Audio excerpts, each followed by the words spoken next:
एक कॉन्फिडेंस आ जाता है, तो उसको एहसास होने लगता है कि मैं सब कुछ अचीव कर सकता हूँ। और वो तो दोस्तों कौन सी ऐसी नई आदत है जो उस बच्चे में लानी है, उन आदतों को आइडेंटिफाई करने की जरूरत है हमें। और जब आप आदतों को आइडेंटिफाई करेंगे तब हमें एंश्योर करना है कि बच्चा उस नई आदत को अपने जीवन में उपयोग में लेना शुरू करे, रोज उसकी प्रैक्टिस करना शुरू करे।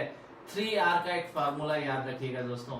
3R के फार्मूले से आप उस बच्चे के अंदर नई आदतों को बिल्ड करना शुरू कर सकते हैं। पहली चीज, उस बच्चे को रिमाइंड कीजिए, बार बार रिमाइंड कीजिए, देखो तुमने ये चुना है और इसके लिए तुम्हें ऐसा करना पड़ेगा। अगर तुम खिलाड़ी बनना चाहते हो तो सुबह 4 बजे से लेके या सुबह 5 बजे से लेके 9 बजे तक तुम्हें प्रैक्टिस के लिए जाना होगा। तुम क्रिकेट में जाना चाह रहे हो, तुम्हें पता है अनिल कुंबले कैसे प्रैक्टिस करता था। जब बैंगलोर में एक जगह पे बारिश होती थी तो वो दूसरे ग्राउंड पे जाता था, वहां जाके प्रैक्टिस करता था। दूसरे ग्राउंड में बारिश होती थी तो तीसरे ग्राउंड में जाके प्रैक्टिस करता था। आपको ऐसी स्टोरीज उसको सुनानी है।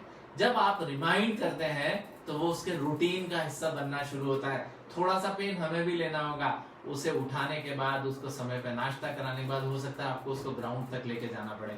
अगर वो डॉक्टर बनना चाहता है और उसकी कोचिंग है तो आपको उसकी कोचिंग के हिसाब से समय निकालना होगा, उसको वहां तक पहुंचाने की जिम्मेदारी लेनी होगी। उस दौरान उसको जरूरत में जो किताबें चाहिए, जो चीजें चाहिए वो उपलब्ध कराना होगा। इजीली वो उस नई आदत को अपने रूटीन में लेके आ पाए, तब तक हमें उसके साथ लगे रहना होगा। और तीसरी और अंतिम चीज, जब वो अपनी आदत बना ले दोस्तों और फिर कोई अचीवमेंट लाता है तो उसे रिवार्ड जरूर दीजिएगा। आपके ऑब्जर्वेशन के आधार पर उसने अपने जीवन को निर्माण करना शुरू कर दिया है। आपके ऑब्जर्वेशन के आधार पर उसने अपने जीवन को निर्माण करना शुरू कर दिया है। आज एक छोटी सी सफलता उसे मिली है, उसे सेलिब्रेट करें, उसकी पीठ थपथपाएं, रिवार्ड दें। और इसके बाद दोस्तों लास्ट चीज जो आपको करनी है, उस बच्चे को ऑनर देना है।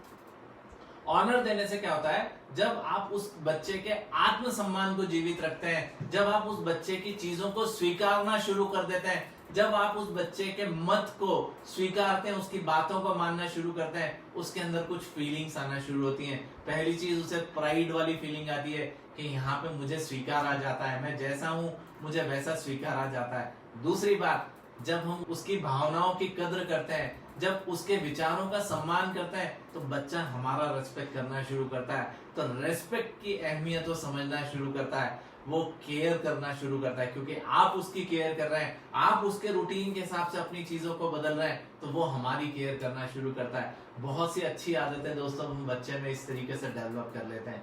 इसके बाद है दोस्तों, जब आप उसके प्रति फेथ दर्शाते हैं, जब आप उसके प्रति ट्रस्ट लाते हैं, तो उस बच्चे को पता होता है कि मुझे कुछ गलत नहीं करना है, क्योंकि मेरे माता पिता मेरे ऊपर बहुत विश्वास करते हैं। बच्चा खुद गलतियां करने से बचने लगता है। और दोस्तों जब हम फेथ नहीं करेंगे, जब हम ट्रस्ट नहीं करेंगे, तो बच्चा दूसरों की तरफ कैसे ट्रस्ट करेगा या फेथ सीखेगा। ये चीज हमें ही डिमॉन्स्ट्रेट करनी है, ये चीज हमें ही उसको करके बतानी है। और लास्ट चीज दोस्तों, जब आप ये सारी चीजें करते हैं तो सबसे महत्वपूर्ण काम जो होता है, उस बच्चे का कॉन्फिडेंस बनना शुरू हो जाता है। उसे ये विश्वास आना शुरू हो जाता है, मैं सही दिशा में जा रहा हूं, मैं सब कुछ अचीव कर सकता हूं। और दोस्तों यही विश्वास उसको आने वाले समय में जिताएगा।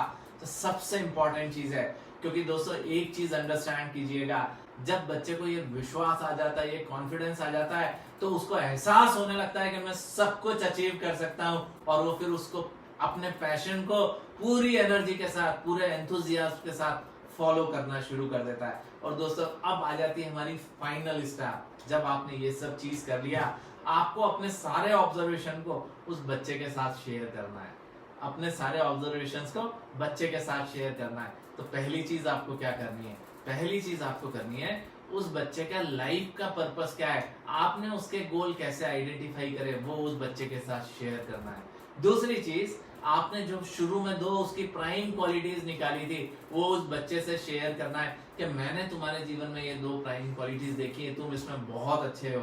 तीसरी चीज, उसको ये बताना है कि तुमने ये चीज, मैंने जो ऑब्जर्व करा है, मैं नहीं बता रहा हूं, तुमने इन मौकों पर इन चीजों को एक्सप्रेस करा था। जब हम वहां गए थे तब तुमने इस क्वालिटी को डेमोन्स्ट्रेट करा था। उस दिन जब हम तुम्हारे टीचर्स के साथ बात कर रहे थे तब तुमने इस क्वालिटी को डेमोन्स्ट्रेट करा था। जब जब उस बच्चे ने इसे डेमोन्स्ट्रेट करा है, वो सारी घटनाएं उसको याद दिलानी कि उसने कैसे इसे एक्सप्रेस करा था।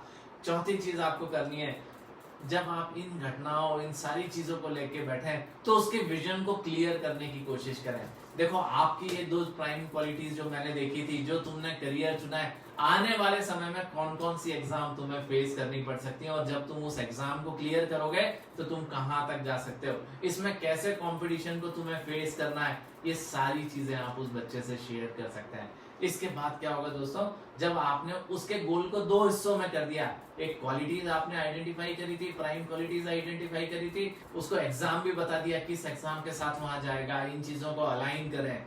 अब जब आप अलाइन करना शुरू करते हैं तब बच्चे को एक्चुअल चैलेंजेस का एहसास होना शुरू होता है कि जीवन में जो चीज वो चाह रहा था उसे पाना इतना आसान भी नहीं है। हो सकता है यहाँ पे आके बच्चे का कॉन्फिडेंस थोड़ा सा शेक होना शुरू हो सकता है उसको थोड़े से पल के लिए लगे मुझसे होगा या नहीं, यहाँ तो बड़ी तकलीफ है। तब उसे पॉजिटिव अफर्मेशन सिखाएं, उसे बताएं कि कैसे नहीं होगा, अब उसको अपने गोल को रिमाइंड करने की टेक्निक बताएं, उसको ये बताने की जरूरत है कि निगेटिव सेंटेंसेस से कैसे बचना है और पॉजिटिव अफर्मेशंस जीवन में कैसे काम करती हैं, ये चीज बताने की जरूरत है। और दोस्तों जब आप ये बता देते हैं तब अगली चीज आती है, उसका गोल का पूरा पिक्चराइज करके कहीं डिस्प्ले लगा दीजिए, उसकी आंखों के सामने उसका गोल होना चाहिए। जब वो उन गोल्स को बार बार देखता है तो रिमाइंडर सेट हो जाता है, उसे बार बार याद आ जाता है कि कौन सी चीजें ऐसी जो मुझे मेरे गोल से दूर ले जा रही है और कौन सी चीजें ऐसी हैं जो उसके पास ले जा रही हैं।